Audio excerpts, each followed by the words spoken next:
Now, the upcoming Marvel Knights X-Men is a big break for you into the Marvel universe.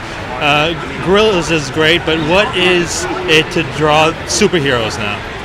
Well, it's interesting because, I was big into. I was a Marvel kid growing up. I most of my stuff that I followed was like X book related, New Mutants, X Factor, Uncanny, and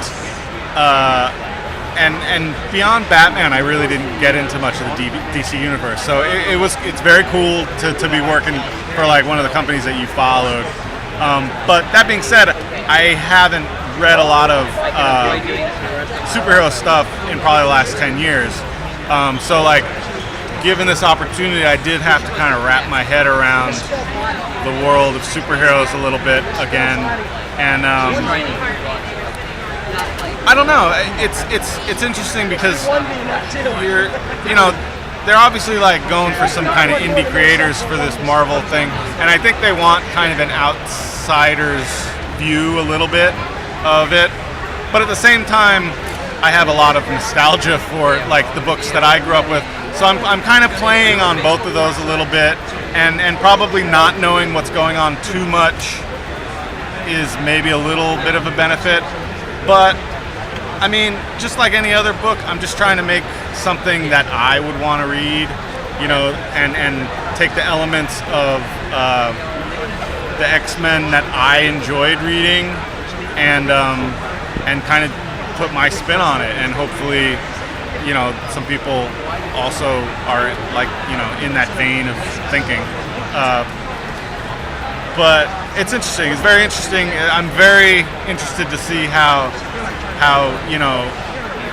the public at large, who have a very rabid fan base. X-Men have a very rabid fan base. How they'll like my take on it. So I don't know. I'm just trying to do my. They came and got me and contacted me to do it. So I'm just trying to do my version, and hopefully people like it. The characters you chose for this particular story, out of all the X-Men that there are, and there are a lot, what is that dynamic that you're playing within the book with these characters? Well, I was like, I gotta do Wolverine. So, because Wolverine, the first comic that I got, not the first comic, but like once I got into the comic book store and like from Ninja Turtles, I got like the like Wolverine book. I was like, this guy looks pretty cool, And then I was like, oh, he's part of this other crew. So I then that got me into X-Men and all them. So like, I know that people are kind of like, oh, Wolverine again, like Wolverine's so played. But I'm sorry, like if I get a chance to draw X-Men, Wolverine's gonna be in it. So Wolverine had to be in it, and then I thought it would be interesting to kind of have some of the ladies in it. So I've always liked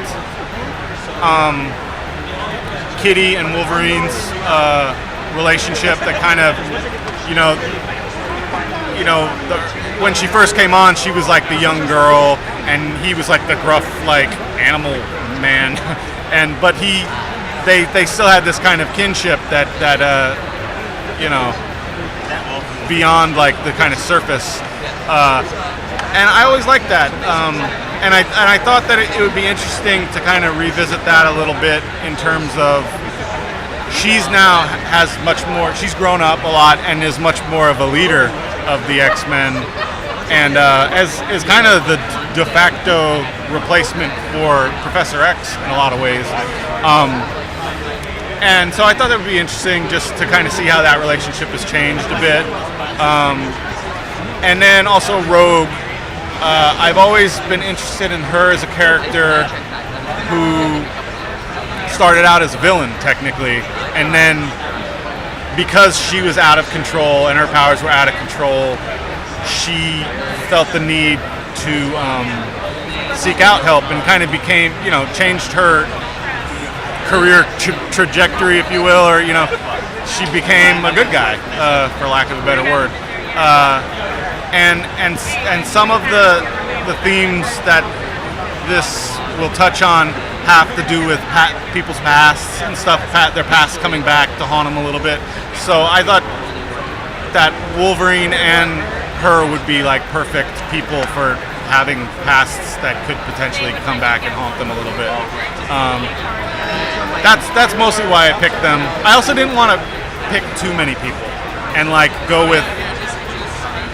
I was worried about having to, with a team book, have every character have an arc that like made sense and they weren't just there for no reason. So I didn't want to go too big with the team. I thought it was just like a little side adventure that these three have to go down and deal with some stuff. And I also decided to invent some new mutants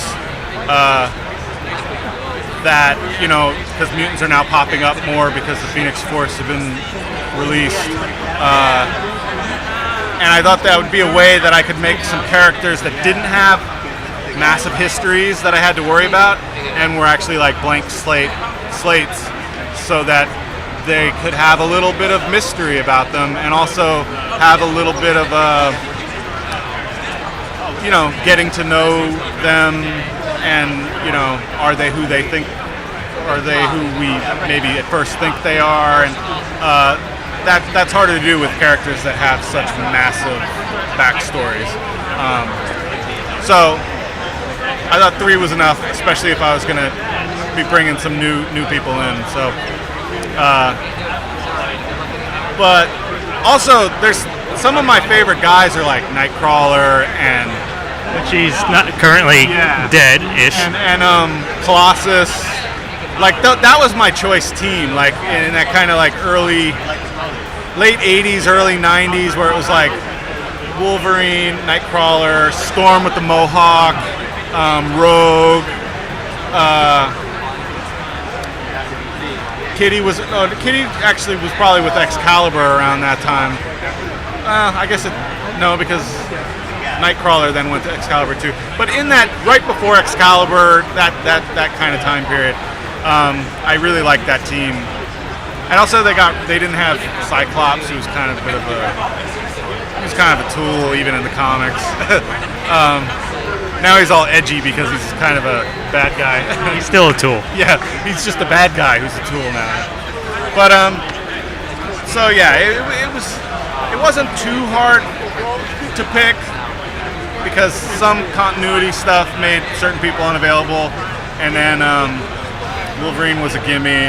Rogue I've always liked. I actually recently found out that Rogue she can control her skin-to-skin contact thing now, which I actually didn't know when I started writing it.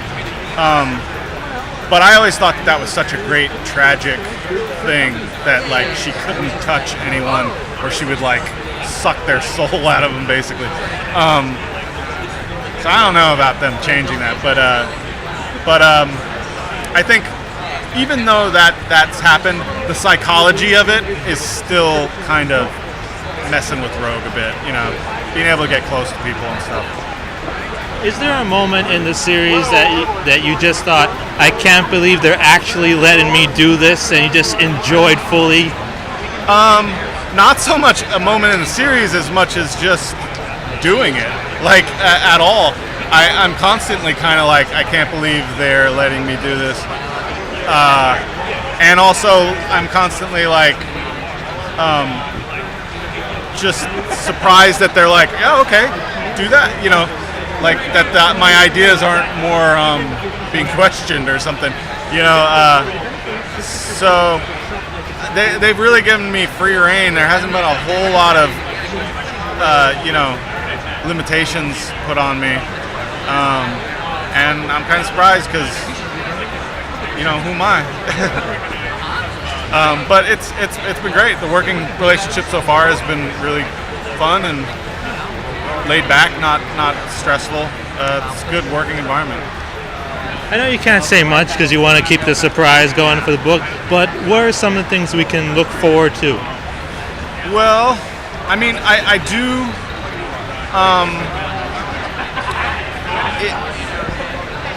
it is kind of, I'm trying to make a suspenseful thing where early on a lot of questions are kind of asked, and answers aren't given immediately, and things have to kind of play out a little bit for things to be revealed.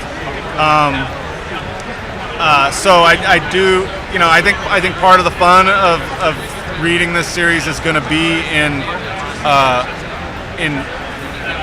finding stuff out, figuring out, who these new characters are, what their powers actually are and can do, what they're capable of, and also getting to know them and their histories and who they are versus maybe who they project to be, and also and who they may become. 'Cause I think what's always interesting about especially mutants, and as they get these powers, and at that time where they have this massive amount of power, but they're not grown up yet, and so little things that you might do as a teenager that don't have as big of consequences, when you have like kind of massive powers, those can be magnified. And so a big thing that a big theme running through it is kind of unintended consequences, where you may do something and it has ripples that you don't expect at all. So I know that was all pretty vague, and in the theme, Well, you can't exactly reveal the ending now, can you? Yeah. But I will say this: there's going to be a lot of. It's kind of a slow burn. It starts kind of slow, but things are going to get crazy by the third issue. Things get crazy. So if you've read Gorillas, like in the first chapter, there's no chimps in it, and then at the end you're like, what the heck? There's monkeys with machine guns. I like to do that. I like to kind of set up stuff one way and then let things kind of get flipped on their head a little bit. And I think a big part of that is allowing, not jumping right in the deep end right away, and allowing things to slowly build. So yeah, stick around. At least get to the third issue, because from there on it's just going to be balls to the wall. Well, thank you very much for talking with us, and I wish you a whole lot of success for your upcoming book. Thanks for having me. Thanks for talking with me.